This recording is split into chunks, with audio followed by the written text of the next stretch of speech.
You are listening to episode 21 of the Future is Bright podcast. In today's episode, I spoke with Alexis Robertson, Director of DEI at Foley Lardner. We discussed her career journey from big law litigator to legal recruiter and to now large law firm DEI manager and director roles. We discussed how large law firms are scoring better in DEI and where they need continued improvement. Stay till the end as Alexis shares about her passion project as a podcast host and so much more. If you haven't already, please subscribe to this podcast and leave a review on iTunes and YouTube.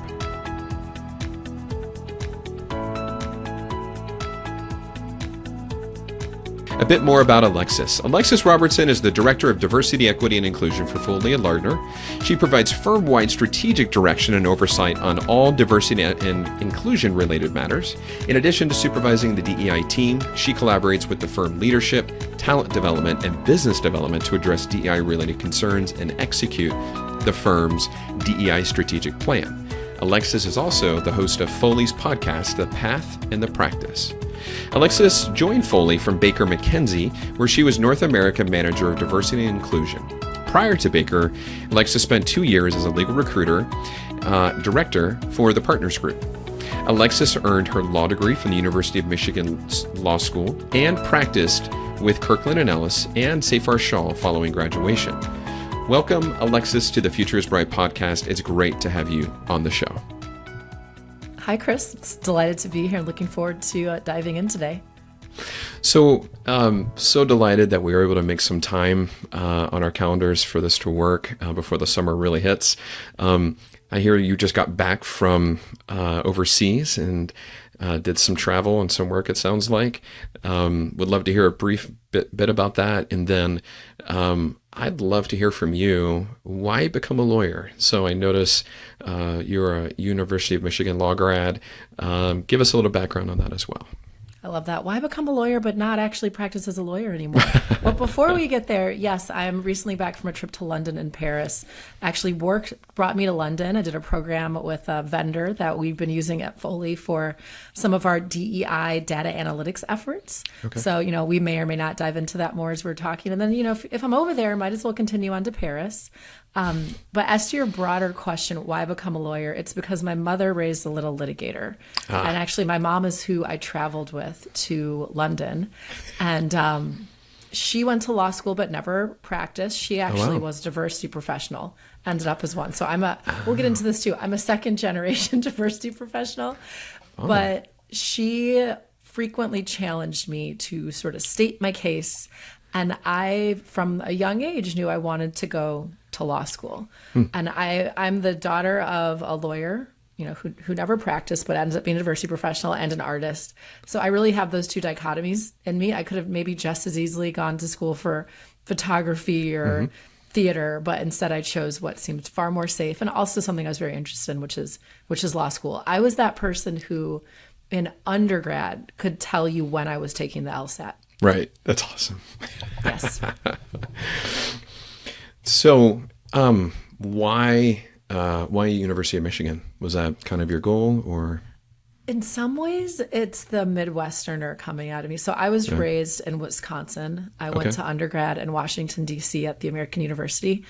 And I really was looking forward to kind of getting back home, which for me was Milwaukee. Okay. But I was thinking more Chicago. So I was focused on either staying in D.C. or going to Chicago, which put me between Georgetown and Northwestern. Okay. And then my boyfriend at the time was at the University of Michigan. And so I was exposed to Michigan and decided, what the heck, let's try that school too. And that is where I ended up going. So fun. And so are you a diehard Wolverine?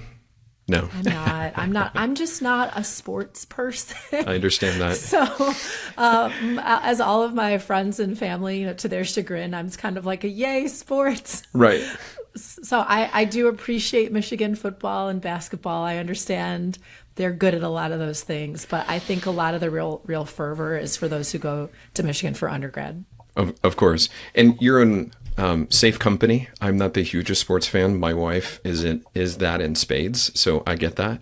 Well, let's pivot. So I had a feeling that you're landing roles in Chicago, being that you're in Michigan.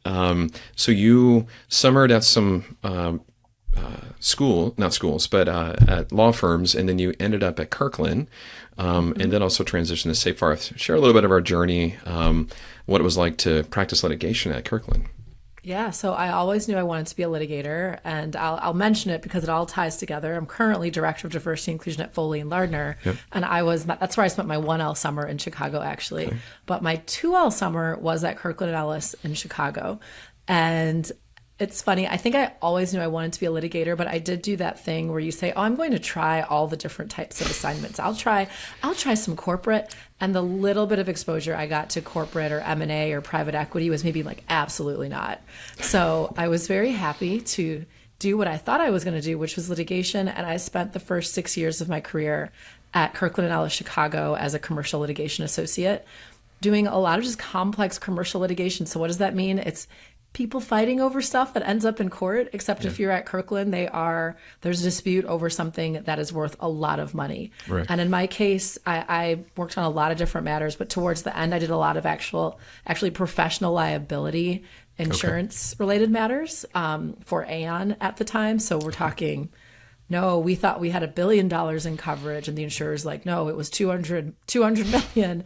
But everything from trade secret misappropriation, general breach of contract. I also did a little bit of labor and employment, which is what I wanted to do a lot of. But I went to Kirkland because they seemed like a great place to get training. Yeah. So in a nutshell, I will sometimes joke that as a litigator, K&E is who raised me. Well, you can't go wrong getting a brand like K&E on your resume. It was fantastic, as well as the law school you went to. So how did that door open for you to consider Safe Farth to have you leap over? Well, it was the labor and employment thing, because I thought there'd be more L&E work at Kirkland than there was. And anybody who knows these big law firms knows that a firm like Kirkland & Ellis isn't doing a ton of labor and employment, but they had some. And I did get exposure to it, but I was also there. So I started a year before the Great Recession. Okay. So what labor and employment work they did, there was even less of it after the Great Recession. There's already fee sensitivity to labor and employment work, but it got even tighter. Yeah. But then life intervenes. I have both of my kids at Kirkland, and I'll joke that it was by the skin of my associate teeth that I got out and was able to make that practice switch to be a dedicated labor and employment attorney versus a general corporate litigator who does some labor and employment. Yeah. And so I got my wish. Obviously, Seyfarth Shaw is very well known and fantastic. Preeminent L&E shop. And so I did that, but it turned out, the thing is, a lot of us naively think if we get, as lawyers, I just have to get to the perfect practice area, life will be amazing, and I will walk off into the sunset. Well, I got my wish. I was at Seyfarth for, I think it was around 2 years, maybe a year and a half. But I realized birds weren't singing as I walked down. But I gotten my wish, and it caused me to keep reflecting as to why wasn't I enjoying practice as much as I thought I would. I thought it was just a matter of getting the right practice fit. You've gotten what you wanted. You're at one of the best places to do it, which caused me to start thinking, this is what lawyers do, by the way, especially if they've been firm lawyers. If I don't like legal practice, and by the way, a lot of people love legal practice, and we may touch on that because that's part of what I do at Foley is talk to the people who love their work. But you think you should go in-house. Okay, I'll go to an in-house legal team. That'll fix everything. Fix it all. Yes. So I, like many big law firm attorneys, like, let me just go in-house. And then this opportunity popped up to be a legal recruiter with some people that I'd known for a few years. And it was as close to being a legal recruiter with training wheels as you were going to find. There's some things about being a recruiter that are a little bit scary for someone who's used to being salaried. For those who don't know, recruiters are compensated more so like real estate agents, except what you're moving are people, which means you're not quite sure what you're going to get paid or when you're going to get paid, which is a little bit frightening. Yep. But I decided the opportunity presented to me was the best dynamic I could hope to have. Had a really scary conversation with my then husband at the time, who, hats off to him for the support of, let's look at these numbers. Can you afford to take the pay cut you're going to need to take to build a career in recruiting? And I did it because it turned out what's most interesting to me is working with humans on things that are related to relationship and connection, which is very much what recruiting is. Yeah. It's also what trying to do the L&E work was. That's where the real people issues are. Turned out I could get exposure to that sort of thing without the legal part. So kudos to you to make the leap into legal recruiting, and to your husband to, for you guys to agree to do that. If I could pick your brain, what is some, oh, I didn't realize, or this is interesting, being on the other side of that relationship where you're a recruiter and now recruiting attorneys? What was it about that maybe kind of opened your eyes a little bit more? Well, there's a lot of things, because there's the personal reflection of what do you enjoy professionally, which I'd actually been somewhat loath to admit at the time. So I've talked about this before and on a few other podcasts, but so he's used to getting the shout out. There was a career coach at Kirkland & Ellis named Kevin Agnew. He's now at Latham & Watkins, who looked me dead in the face and was like, Alexis, you're not happy. What are you doing?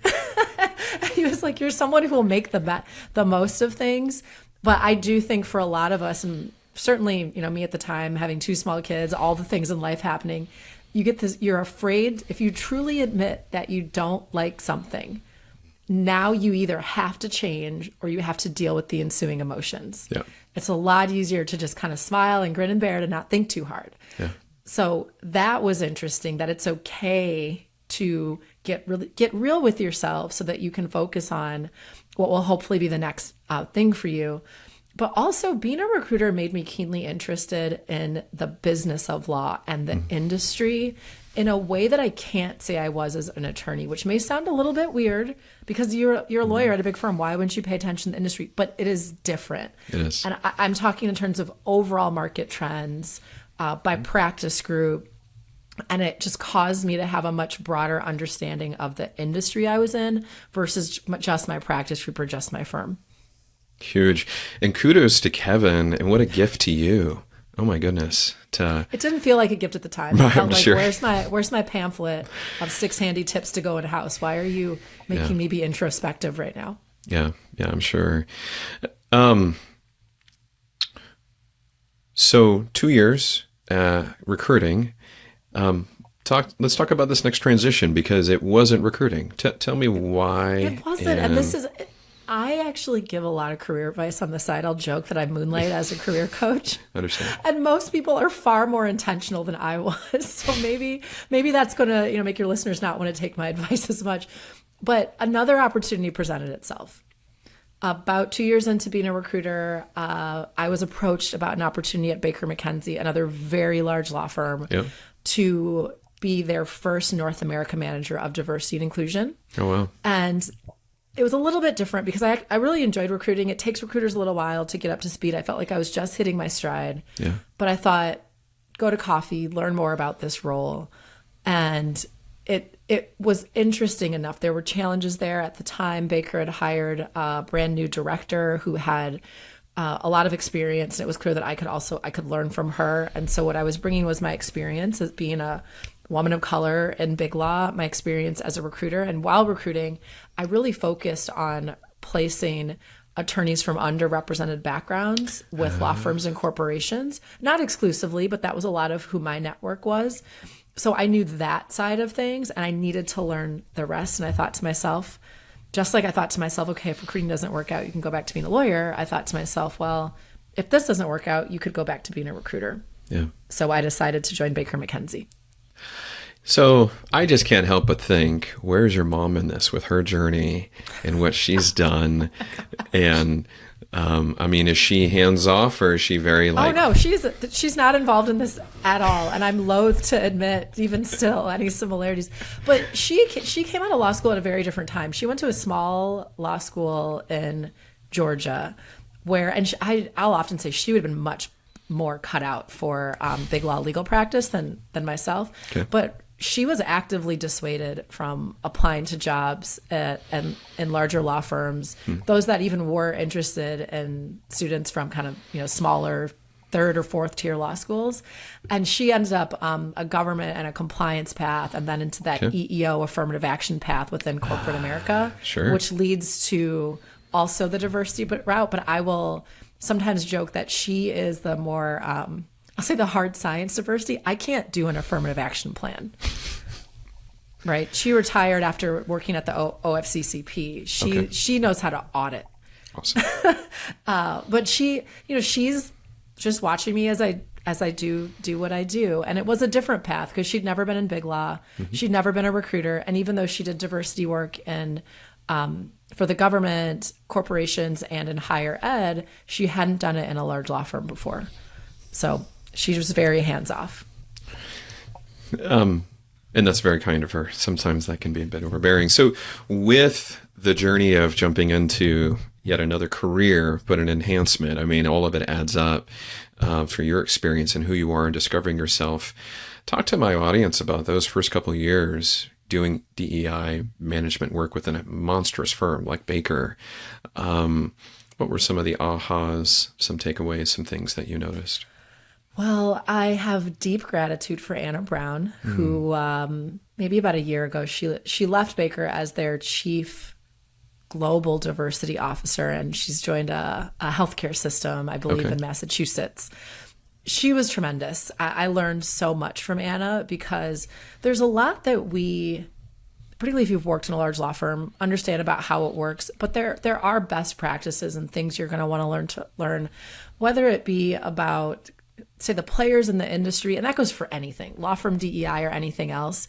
But diversity, equity, and inclusion work is really interesting in that it really should be plugged into every people-facing function in an organization.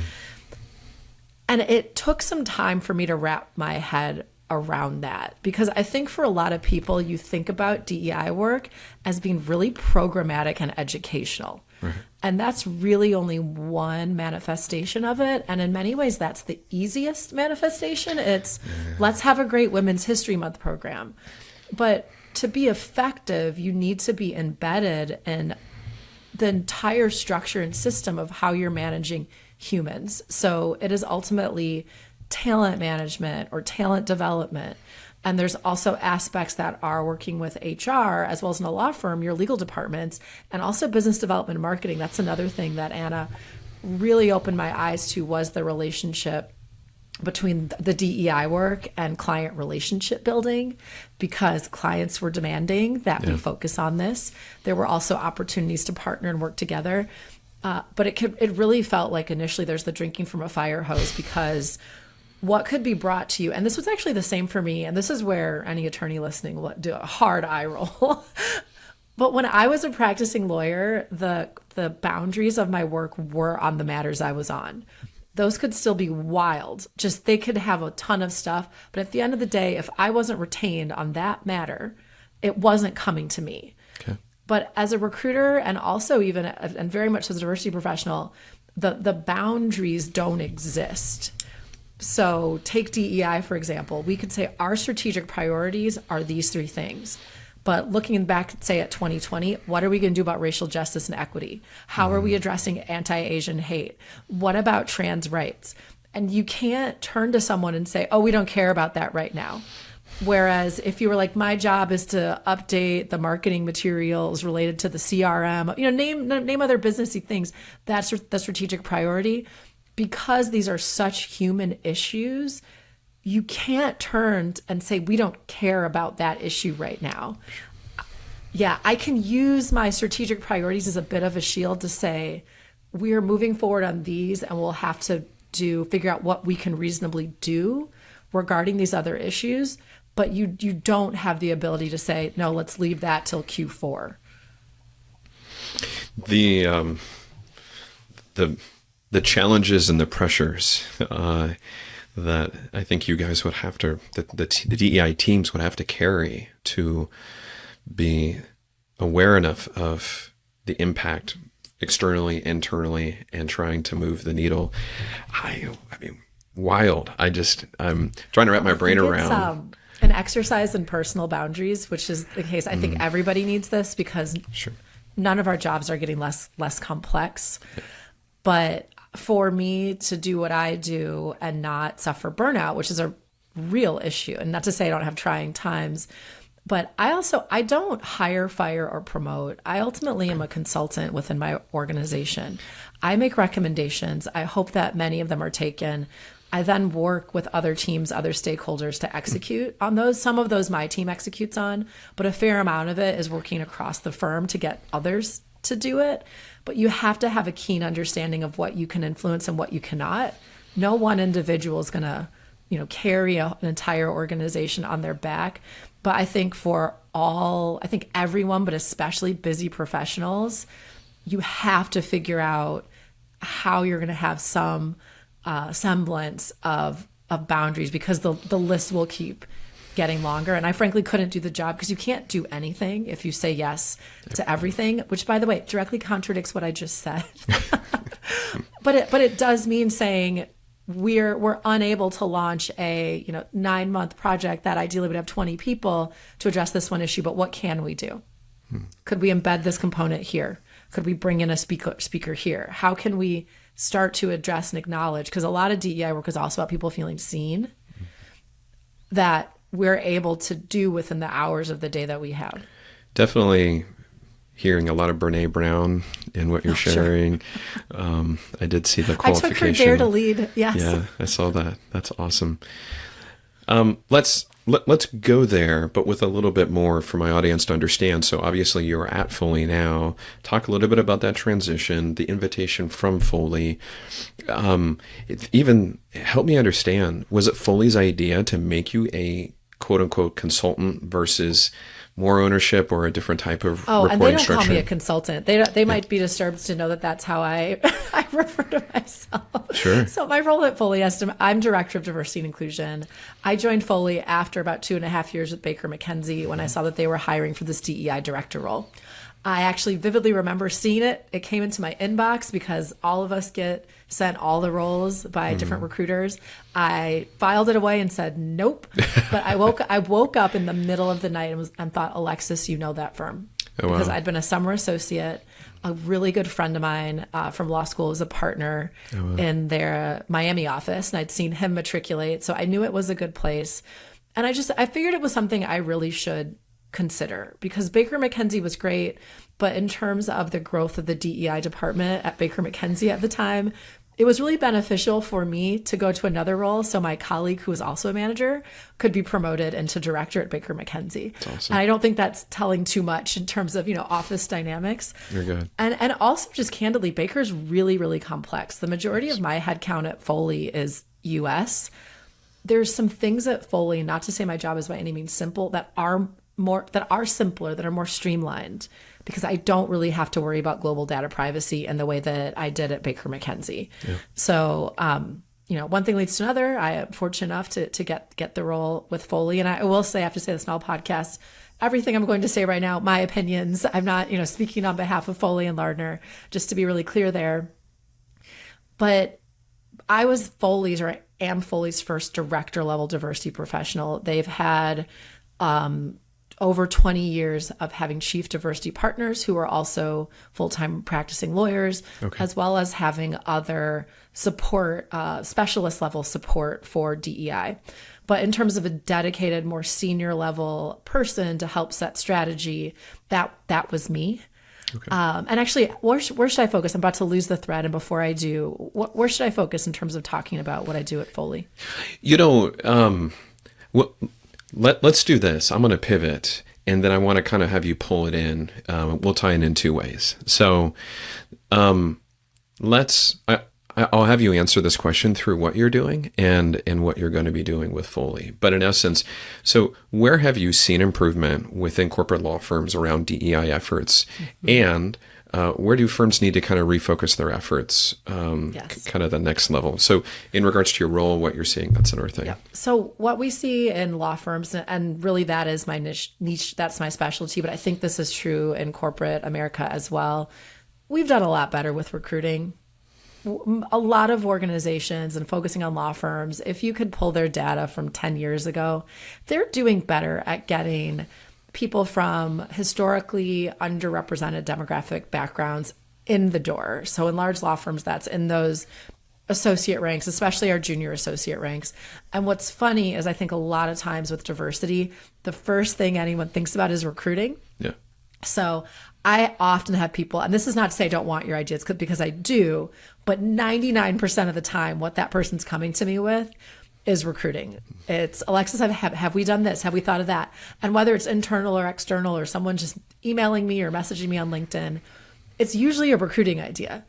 And I'm like, that's great, but recruiting is actually where I need the ideas for the rest. Mm-hmm. And so the rest really is that retention and the promotion. That is where we struggle, especially in large law firms. It's after that, like, third, fourth, fifth year, how do you get this person to stay in your organization?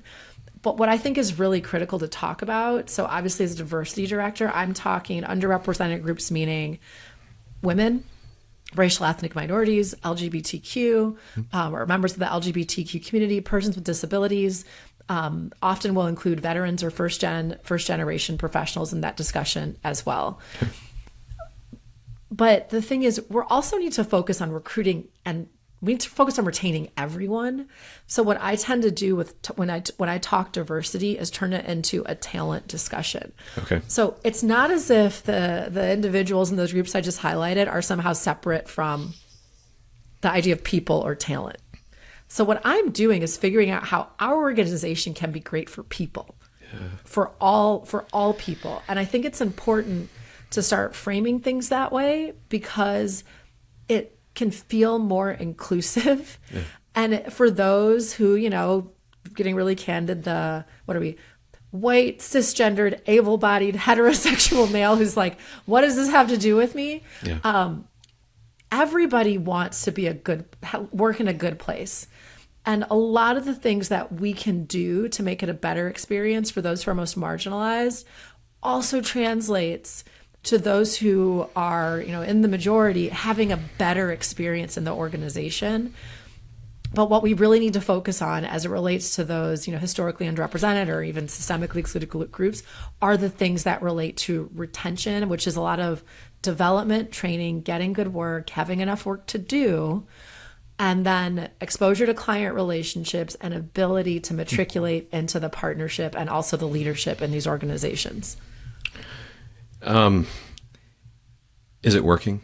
Is it working? It depends on the day that you ask me. It's really tough. So much of this job is data. Yeah. And there are highlights. There's certainly some groups. So you'll see stats sometimes that say the representation of women is increasing, X amount, over the last 10 years. Now, generally those are white women that we're seeing increase in representation. There's still not parity there, though. So there's still work even for white women to have parity within those ranks. We're really, really struggling with most of the other categories. Now, there'll be some really incremental, a 1/10% change over a couple of years. Wow. One stat I saw recently, I think it was either this year or last year, Black women lawyers in America's largest law firms had finally exceeded their pre-Great Recession levels. Wow. It took a long time, but we are seeing some change. And it's tough, the job I do, because I have to be this mix of extreme realist, tell you exactly how bad it is, while also somehow managing this almost Pollyanna-ish naivete. Because to be able to do the work, there has to be a part of me that is hopeful and who believes that there truly are things we can do to impact changes. And so over the last 20 years, we've seen change. The problem is if you extrapolate it out over another 50 years, we're not going fast enough for it to get to where we'd like it all to get to within our lifetimes. Without trying to water down or diminish the value of the work that you've done and the effort and, has there been any, and again, I'm going to use this phrase, but I don't want to water down, ninja tricks, things that you have seen that, oh my gosh, if we could extrapolate this, if we can do a 10x on this has been significant. Oh, there's a lot. So I think we need to be in what I'm calling diversity, equity, inclusion 3.0. Okay. which is embedding diversity into the talent and the people systems of organizations, Okay. and moving away from DEI just being I think. party planning.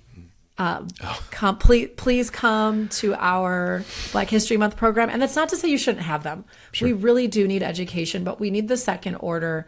We need the organizational commitment. And for so long, it's the equivalent of the Cultural or Historical Heritage Month program plus the implicit bias training, because we're just going to, in 90 minutes or an hour, train the bias out of everybody, go back to your offices.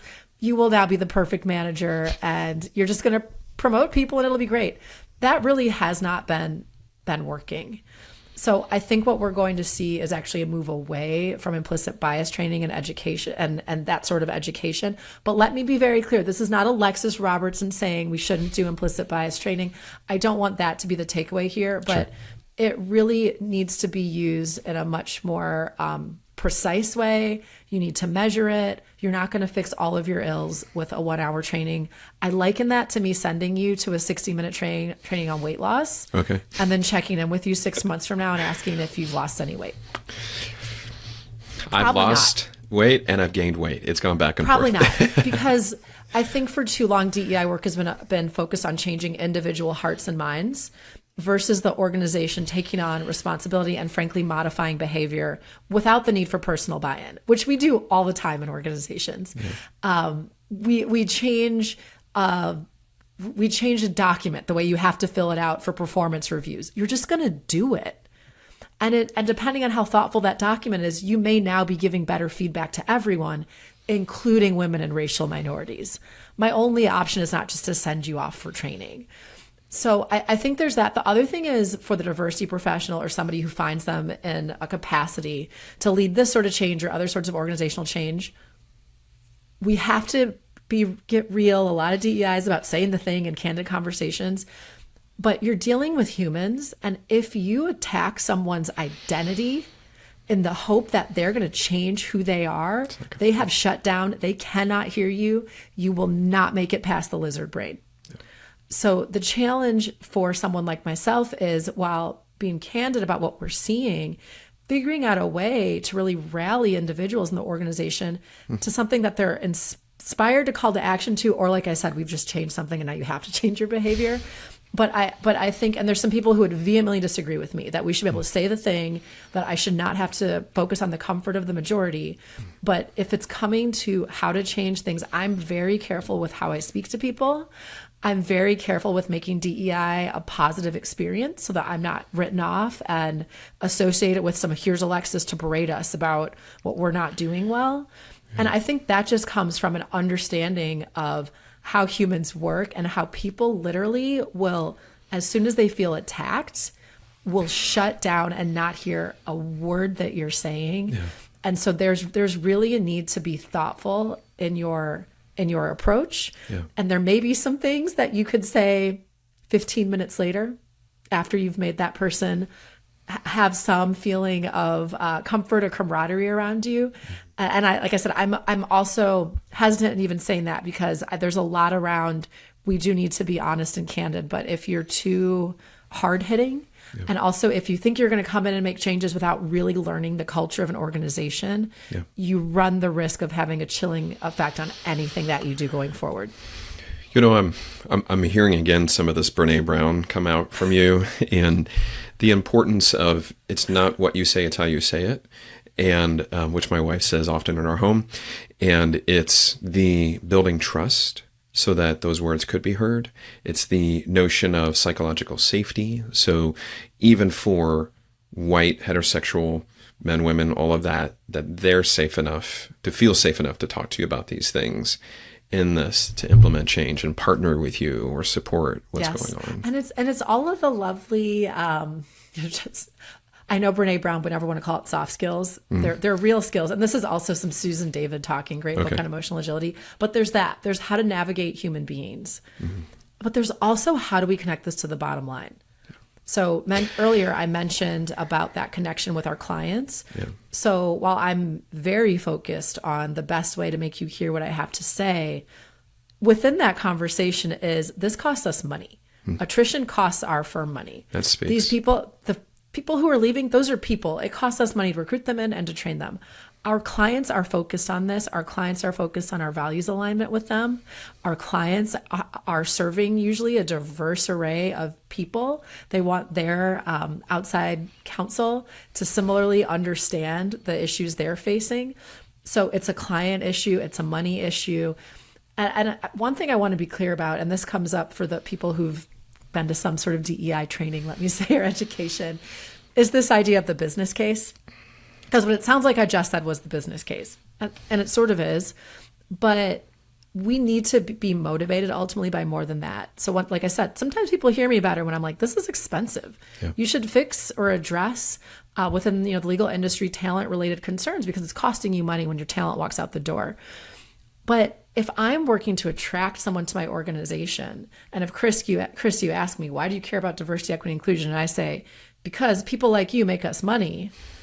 That doesn't feel good. It's me treating you as a means to an end. Yeah. We also don't want to do that. Yeah. So a lot of this is about being really tactful. And I feel like I just threw out a bunch of buzzwords and like had them stick to the wall like they're spaghetti. But ultimately there's really a multifaceted things you have to consider because there's a lot of sensitivities around DEI, but ultimately you have to be able to plug this into the business because otherwise you always seem like a secondary kind of nice to have when we have the time. Yeah. I love your holistic approach. I love that it's not the program only and that it's this thing being shoved down their throats, but it's really important for people. It's important for the business. It's important for human capital and addressing it holistic. I love it. Well, and something I'll say is that if an organization is not obsessed with being the best place to work for people, for everyone, your diversity efforts they're not going to do very well. Yeah. They're really not, because if you're just not a good place to be, you're not going to suddenly become a great place just for women or a great place for people of color. You need, those things are so integrally connected. And I think that we've been missing it a little bit. And I say we, meaning collectively, as we focus on this issue. And I also think the worst case is some people have felt alienated, that this discussion does not include me if I don't fall into. But the reality is this is about the experience people have in our workplaces. And that applies to everyone. And that's also where when you start talking about categories such as disability, age, that's going to impact most of us at some point, whether it be through a transient disability or as we get older. We want to feel like our organization supports us and treats us fairly. It's interesting. I remember my previous episode I just recorded, this notion of another law firm leader aspiring to have his firm win the awards for best place employers in the United States or wherever. I mean, what an outrageous and wonderful vision to strive for, whereas firms usually have the worst environments and the worst cultures and just all of this negative. And what a wonderful trend that DEI and again your vision and hearing others moving towards that. It's the right thing to do. I also think it's being ushered in a bit by the generational shifts that we're seeing that I think are really reasonable. You'll hear people lament Gen Z wants this, that, and the other, but you list it out and it's sort of reasonable. They want a place where they're going to enjoy working. They want to be treated humanely, and they've witnessed their family, their parents get laid off and an employer not care about them at all. So they're going to really struggle if you're not exhibiting interest in me. If you're not telling me how you can develop me, how I'm valued by this organization, why should I stay here? Wouldn't I just be another number? Yeah. And I think we all, in order to retain talent, and also as a law firm, we don't sell widgets. It's not a matter of, we want people to press the button on the assembly line faster. We're literally selling genius. Yeah. That is what we are selling. And you get better work product. You get more genius when the person enjoys where they work. And also for law firms, the better your place you are to work, the less turnover. As our clients don't want to have to watch a new senior partner get up to speed every 5 years. They don't want to have to pay for new junior associates because we're churning through our talent, which fortunately we don't. Foley's generally a really lovely place to work, but there's always things we can do to improve. Alexis, you brought up something I want to just address is, so I do plenty of recruiting for corporations and we see it. I'd love to get a firm perspective on the double-edged sword or irony of clients saying we want representation, we want diversity in our outside counsel ranks, and then at the same time they're poaching that talent out of their firms and that they impose that upon their client, their outside counsel. I'm curious, do you have any thoughts or opinions, or is it just the nature of the beast? I do ultimately think that's what it is. It's funny though, I was helping a very large client of ours, like, I don't know, Fortune 50 legal department, work on their own diversity and inclusion strategic planning. They brought me in as facilitator to help them. And one of the things the general counsel said was, check with outside counsel firms to see if there's anybody we want to bring in there. Yep. That's from an underrepresented group. And I remember saying, I'm going to pretend like I didn't hear that part, guys. Mm-hmm. But here's the thing. When someone leaves a firm, one, we like when our lawyers go to clients. So most large law firms, if you leave us happily and you happily go to the client and continue bringing us legal work, we're all for it. Yeah. But what we all should be endeavoring to avoid is anybody who runs away from us. So most of the time, if it's from a client, it's Foley was great, but so is this big in-house team that I'm joining. And when we see someone go because they had a better opportunity, and that's even whether or not you're, from an underrepresented background or not, that's great. But the thing is, and I'm talking for the industry right now, our clients are not, quote unquote, taking our underrepresented attorneys at such volume that it explains why we're having trouble also seeing elevations and promotions into our partnership. Because the thing is, clients are also hiring, white men as well from these firms. Yep. So it's definitely something we regret. Sometimes we're like, that would have been great if they stayed here to become a partner. Yeah. But it certainly doesn't explain or get us off the hook for the work we should be doing, because we can do both. We can have great people go to our clients and also work to improve our DEI numbers. Well, that was very kind and diplomatic and very sweet of you. And it has to be slightly diplomatic. I do work for a large Yes, I know.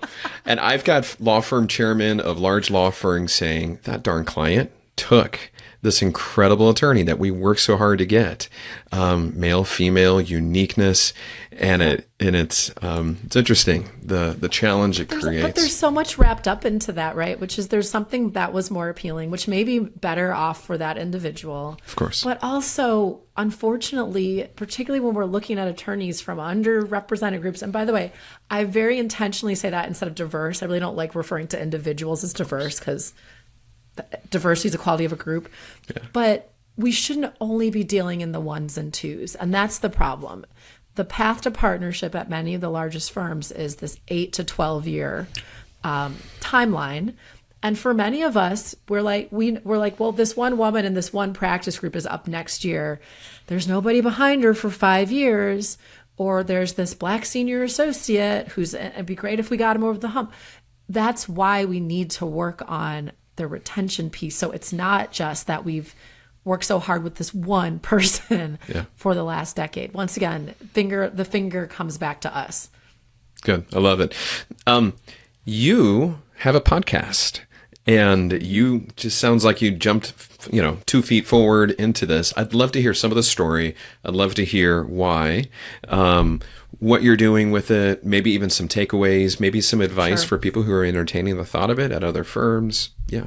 Well, I appreciate you asking me. It allows me to rehabilitate some of what I was saying earlier about how I wasn't necessarily cut out for legal practice because I started a podcast at Foley in June of 2020. I joined the firm December 2019. Most of us remember what happened in March 2020. This little, whole global pandemic thing happened. I found myself as a new DEI director at a firm that had just gone completely remote, wondering how is this impacting our demographically underrepresented lawyers. So I swear I'll get to why there's a podcast, but I called 100 of them. I focused on our racial and ethnic minority associates and senior counsel and also LGBTQ because it was just a number that I could wrap my arms around. It was the former recruiter in me kicking in, by the way. I know how to make a lot of phone calls. So I'd have these great discussions, tell them who I was, how I could be a resource, ask them how they're doing, how they're really doing. And I heard a lot of different things. And for some people, I ended up getting really interesting stories. Also, back to the recruiter in me. Can't help but ask, tell me about your life. And one day, me and Jen Patton, Jen's now our chief talent officer, I was telling her, I'm getting these amazing stories from our lawyers, and I'm an avid podcast listener. Wouldn't it be funny if I launched a podcast? And instead of her being like, ha, ha, ha, Alexis, she was like, oh, no, you should do that. And so that was probably April of 2020. Oh, wow. And so I did. Through the miracle of LinkedIn, I reached out to some people I know who host podcasts, got some advice, found a production company to help hold my hand through the process. And I decided to do it. And it's funny because as I look back, it was very strange that Foley trusted me with this. They were either they were extremely trusting or either very naive. But the show is me in conversation with the Foley lawyer each episode. And we walk through their path to law school. We talk a bit about their practice, but a lot of it's the path. So the show's called The Path and the Practice. Cool. And what I'm want to do is demystify this for some people and show there's no prototypical path to law school. And I did intentionally to not name it Foley and Lardner's Diversity Hour. Anybody from the firm can be on the show, but of course, people from a variety of backgrounds are on. I'm up to episode 99. I'm currently struggling to think of something fun to do for episode 100. But we have gotten a lot of really positive feedback from law students, from lateral attorneys, because as you scroll through these law firm websites, everyone sounds so incredibly impressive. Yeah. If you're considering being a lawyer or you're in law school, you just imagine that this person was born a partner at a law firm. So to hear that person reflect on working at Kinko's while in law school, to reflect on waiting tables. One of a great stories are now, he's just was appointed to office managing partner of our Houston office, Scott Ellis. Okay. He worked at Maggiano's while in college. We both went to American University. Okay. And he was first generation in his family to go to college. He easily could have not even gone to college, let alone law school. But you meet Scott now and he's Scott Ellis and he's great, but he's very accomplished. It brings everything down to earth. Yeah. And then you're hearing it in their own voice. Yeah. So it can also be fun to read the summary that was written by our comms team. But I think you lose a little bit in that. Mm-hmm. So to hear this person talk about how they were a doctor in a former life. Wow. Or we've also dealt with things, for example, when we launched, it was post George Floyd. Had I started this any later, I wouldn't have done it. But I very intentionally, our first 2 episodes actually feature 2 of our Black lawyers.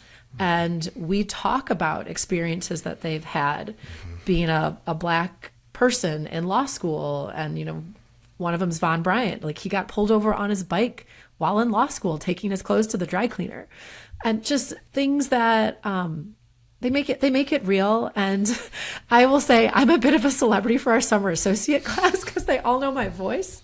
But I think right now we're one of few large law firms to host a podcast that is so focused on human storytelling. There's so many podcasts out there that are the rundown of the private equity market or the latest from the EEOC. And we need that. We need that for our clients. But this has just been a great way to, I said it was a love letter in the trailer. I'm like, this is a love letter to the legal community.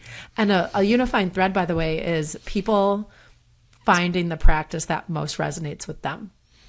And that is something that's a major takeaway is the lawyers who love what they do, they sometimes early in their career, they moved a little bit. So, private equity lawyer who started as a litigator, or someone, I have actually a member of our management committee. She started at another firm and she as a summer associate realized she did not like any any practice area she found, and she made it her mission to find one she likes, which is ERISA. Oh, cool. But, wow. But just this, you really should find something that at least piques your intellectual curiosity because it's a lot of work being a lawyer. It is a lot of work. I love your heart. I love your passion for it. What a gift to Foley and everyone who gets to have you talk through story with them and demystify the golden. Turned out okay. Foley took a gamble on this new person launching a podcast, though. So my hat is off to Foley for trusting me to tell their stories. Yeah, absolutely. For them to be willing to do that. That's amazing.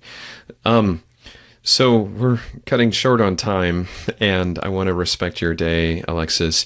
What are some of the best ways people can reach out to you, find you, follow you? LinkedIn. Okay. Alexis Robertson on LinkedIn. I'm pretty active there, and if you message me, I will usually respond, although I'll give myself a little bit of grace in response time. But yeah, you'll hear from me. Fantastic. Alexis, it's been an honor and pleasure. Thank you for your time today. Thank you so much, Chris. This has been a lot of fun.